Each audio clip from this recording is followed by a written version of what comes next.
정부가 19번째 부동산 대책을 내놨다. 조정 대상 지역을 확대하고 조정 대상 지역의 대출 규제를 더욱 강화했다. 이번 대책이 겨냥하는 것은 무엇일까?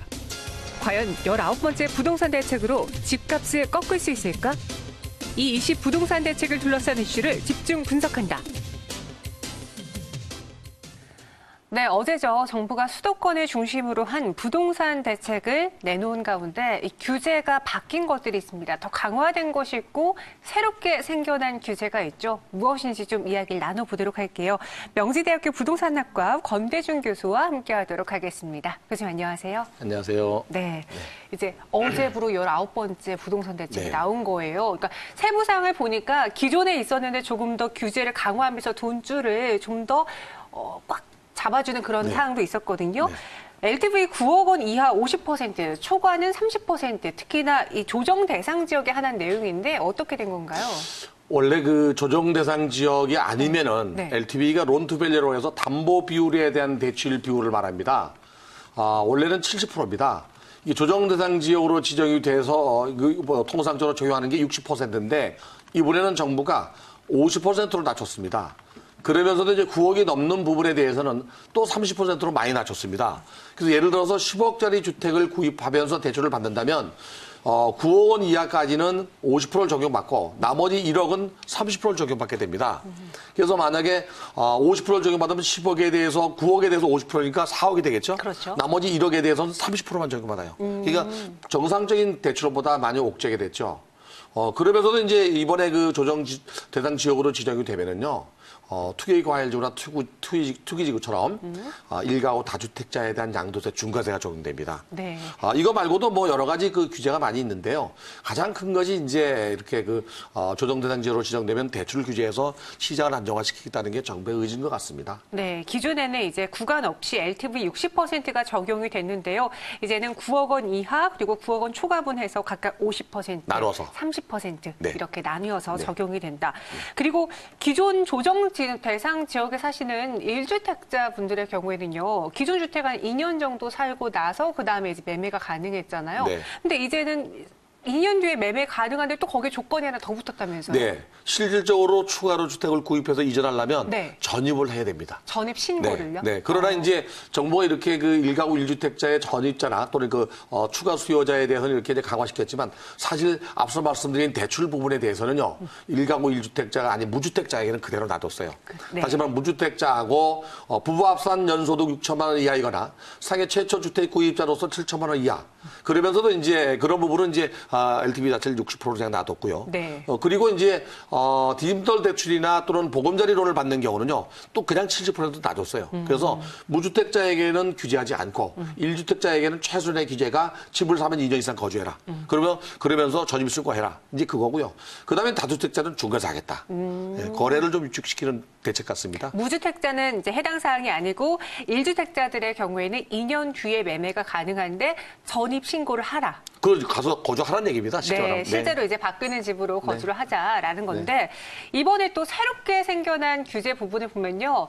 수도권 서남부 지역에 좀 집중이 네. 되어 있었어요. 네. 그동안 풍선 효과 때문에 말이 많았잖아요. 네. 그걸 잡기 위해서 내놓은 방책이겠죠? 네.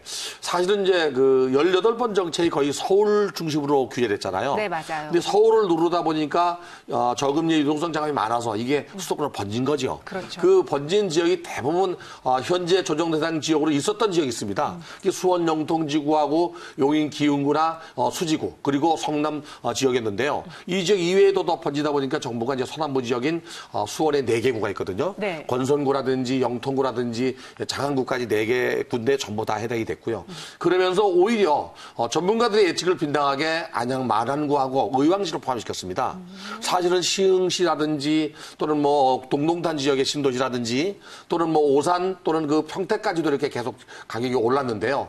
이런 지역을 하지 않고 최소한 축소시켜서 이렇게 규제하자는 생각이 드는데 이런 것들은 아마 정부가 여러 가지 의미가 있었던 것 같아요. 그 여당하고 정부가 합의가 안 돼서 축소시키는 면도 있고요. 어쨌든 이게 이제 시장을 안정시켜야 되는데 또 다른 또 풍선 효과가 나타날까 봐 걱정입니다. 그럼 교수님이 지금까지 나온 대책들을 봤을 때에는 수도권의 풍선 효과가 좀 꺾일 수 있다고 보시는지 아니면 오히려 다른 지역의 풍선 효과가 발생할 수 있다고 보는지요? 제가 볼 때 누르면 또 한 번 다른 지역으로 풍선 효과가 나타날 거라고 보여집니다. 아이고. 네, 그 이유는 네. 유동성 자금이 많기 때문에 그렇습니다. 그리고 가격을 눌러서 시장을 안정화시키는 것은 단기적 효과지 중장기적 효과가 될 수가 없거든요.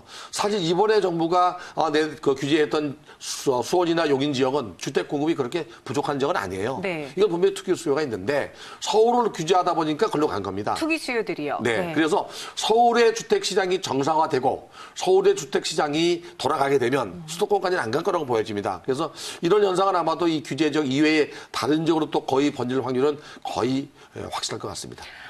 그러면요. 이번 2.20 부동산 대책의 가장 핵심은 무엇이었어요? 정부는 뭐를 위해서 이러한 또 다른 규제 방안을 내놓은 걸까요?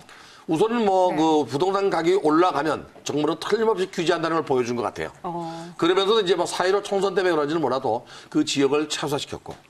그리고 그 키워드는 그 규제 방법은 발표하기에는 대출 규제와 또는 여러 가지 그 거래 규제지만 네. 더 중요한 것은 이제 조정 대상 지역으로 들어가게 되면 3억 원이 넘는 주택에 대해서는 자금 조달 계획서를 내야 됩니다.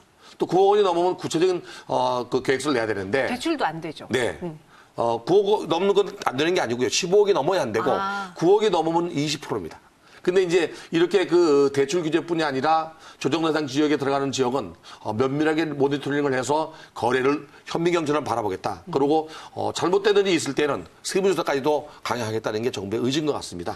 그럼 이번 부동산 대책이 전체적인 부동산 시장에 어떤 영향을 줄지 사실 이전에 나왔던 부동산 대책도 규제가 강화되면서 제가 듣기로는 이제 서울 강남권이라든가 좀 고가 아파트의 매매 가격이 1억 원 이상 하락했다고도 들었거든요. 전체적인 집값의 약세를 또 한번 나타내게 할까요? 서울 같은 경우는 이제 9억 원 이상 네. 주택에 대해서 대출을 규제해서 지금 상승세가 꺾였습니다. 물론 이제 9억 원 이하는 오히려 9억을 향해서 올라가고 있고요. 네. 이번에 그 지적했던 조정 대상 지역은 분명히 상승세는 꺾일 거라고 보여집니다. 그러나 이제 그 꺾이는 기간이 단기간일 것 같아요. 장기간 효과보다는 단기적 효과밖에 없을 것 같고요. 오히려 시간이 지나면 인근지로 번질 수가 있는데요.